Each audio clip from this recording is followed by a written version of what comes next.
Hi, let's continue our discussion on conditionals. Again, this is a very important lesson, and that's why I put Mr. Snoopy up front. We're going to talk about compound evaluators. We're going to look at some of those examples. We're going to talk about when to put parentheses around things, and then we're going to get into some if, else if statements. So a compound evaluator is when multiple evaluators are combined using and, or a combination of the two. For this lesson, we're just going to handle ands and ors separately. So an and operator is two an and operator is two ampersands next to each other. And an or operator is two pipes or straight vertical lines next to each other, as seen here.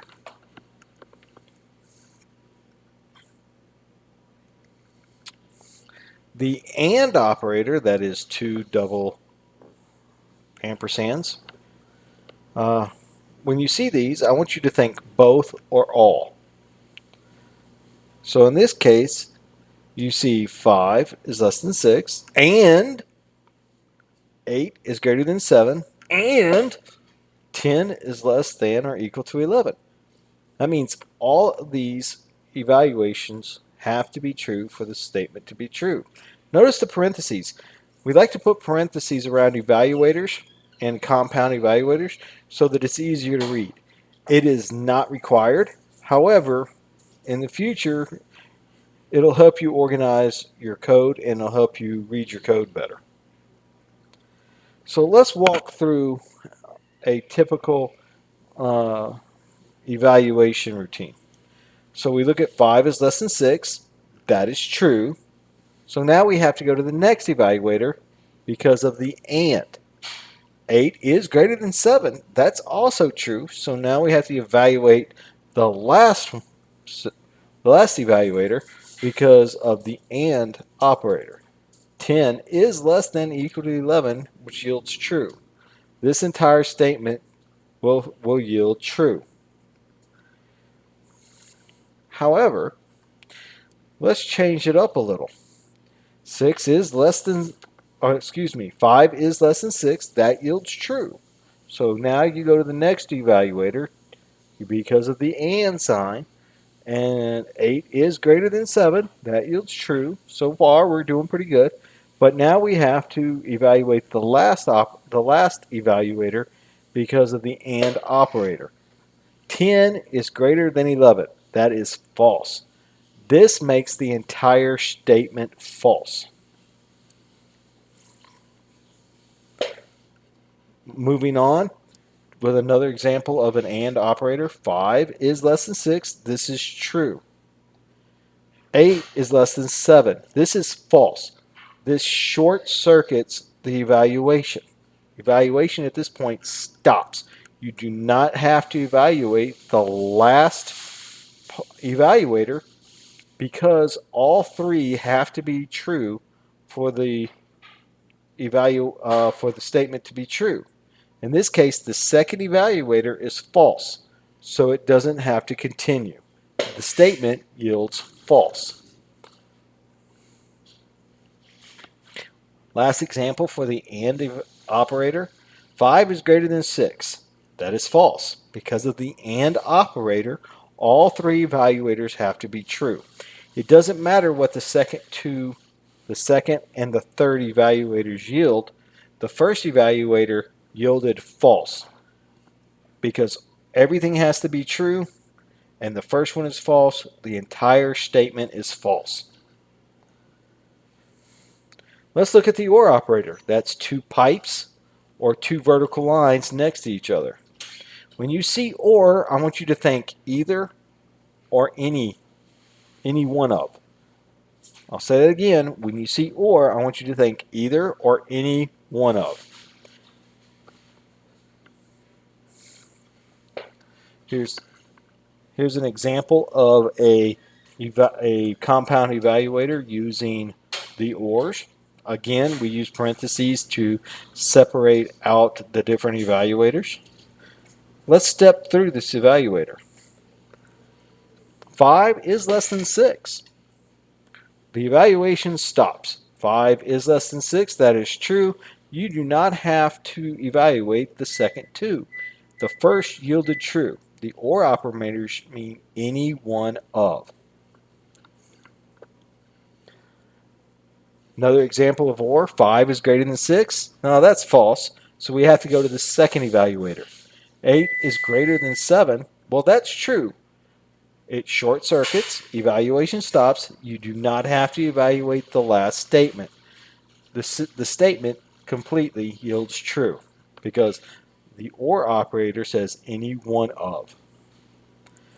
Last example on the or operator, 5 is greater than 6. That's false. So it goes to the second one. 8 is less than 7. That's also false. Then it goes to the last evaluator, 10 is less than 11. That is true. The statement yields true. You had to go through all three of the evaluators because the first two evaluators yielded false, the last yielded true, and because the or evaluator states that any one of the evaluators yielding true makes the statement true.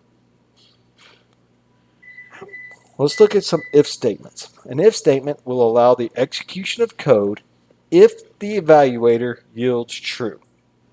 I want to say that one more time. The if statement will allow the execution of code if the evaluator yields true. Here is the syntax for an if evaluator. If you open a parent and close a parent, and the evaluator goes inside of the two parents. If the evaluator in this case yields true, or evaluators yields true,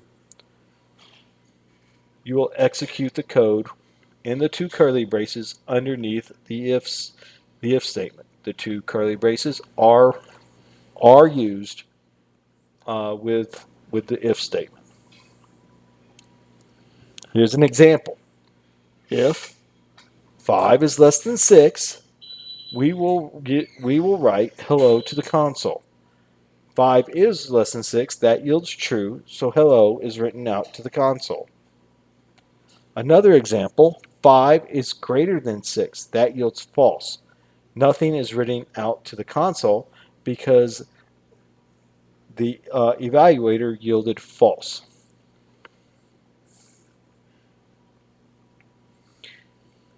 If-else statements. If statements will allow the execution of code if the evaluator yields true. If the evaluator yields false, the code within the else statement will be executed. Here is the syntax. You have your if evaluator.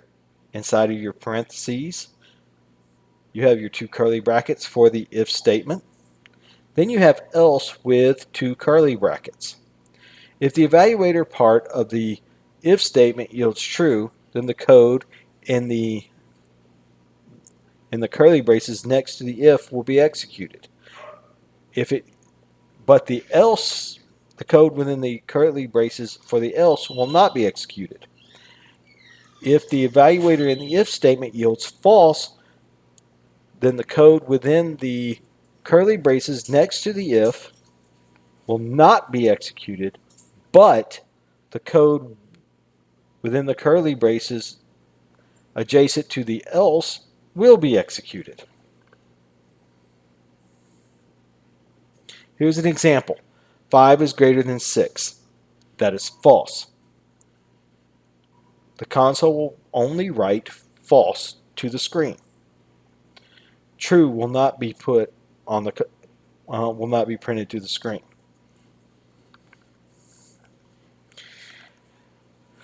If, else if, and else statements. If statements will allow the execution of code if the evaluator yields true. If the evaluator in the if statement is false, follow-on evaluators in else if statements will be evaluated for true. If all previous evaluators yield false, the code within the else statement, if it is present, will be executed. So here is the syntax. Just like before, you have your if statement with an evaluator in parentheses. You have your two curly brackets where the code that is that will be executed if the if statement yields true. Then you have an else if statement with a parentheses and evaluators within that parentheses. And then you have the same setup where you have two curly braces and the code that will be executed for the else if statement inside of that code or inside of the curly braces. And then lastly, you have your else statement with your curly braces and the corresponding code. Else if statements can be stacked. You can have hundreds of them. You can have two, you can have one. You can have n number of else if statements. And the else statement at the very bottom is optional. So here's an example. If x is equal to 0, then the console write line, we will write x is 0 to the console. If x is greater than 0, we will write x is greater than 0. However, if both of the previous evaluators are false, then we will write x is a negative number.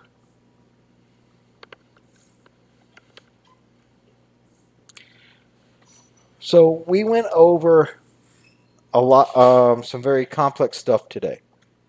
If I was you, I would go home and I would rewatch this video.